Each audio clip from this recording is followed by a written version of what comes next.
Watch him. A young man sitting calmly in a police station, explaining in a soft, even voice how he ended a woman's life. There is no rage here, no panic. He believes he did it for love. This is not the interview of a hitman. This is the interview of a boyfriend. And to understand what happened in this room, you first have to understand the girl who asked him to do it. His name is Nicholas Godejohn. 26 years old, socially isolated, and by every account, desperately lonely. He had never really had a girlfriend. Then, on a Christian dating site, he met someone who told him she understood him completely.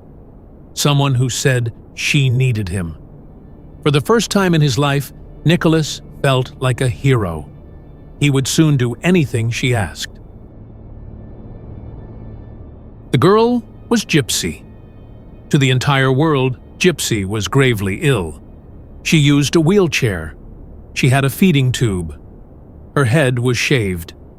Neighbors knew her as the sweet, sick child who bravely fought leukemia, muscular dystrophy, a dozen conditions at once.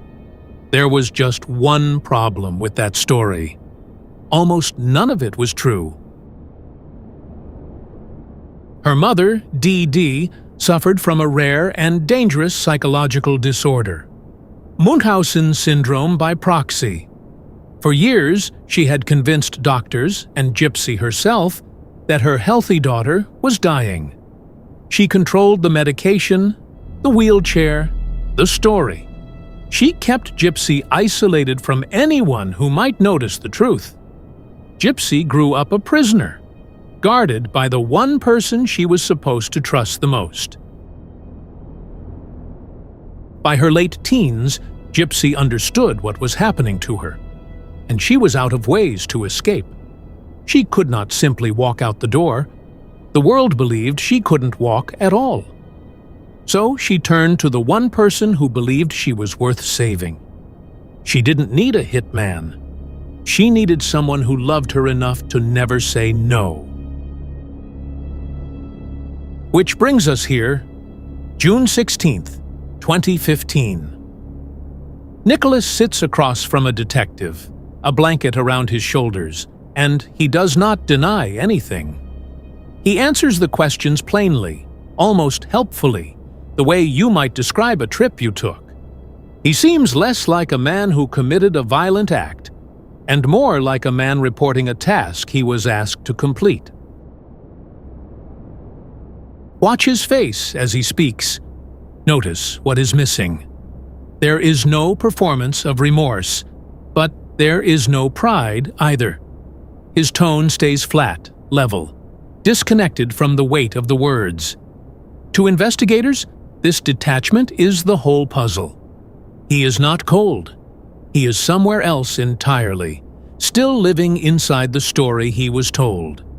That he was the rescuer, and this was the only way. And that is the question this interview forces you to sit with. In front of the detective is the man who acted, but acting on whose plan?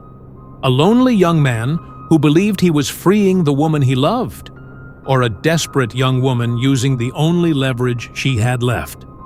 This room holds one of them. It does not hold the whole story. Nicholas Godejohn is convicted of first-degree murder and sentenced to life in prison with no chance of parole. Gypsy pleads guilty to a lesser charge and is released in 2023 to a world that had spent years arguing over how much of the blame was truly hers. Two people, shaped by the same lie, sitting on opposite ends of it. One walked free. One never will. Where would you place the blame?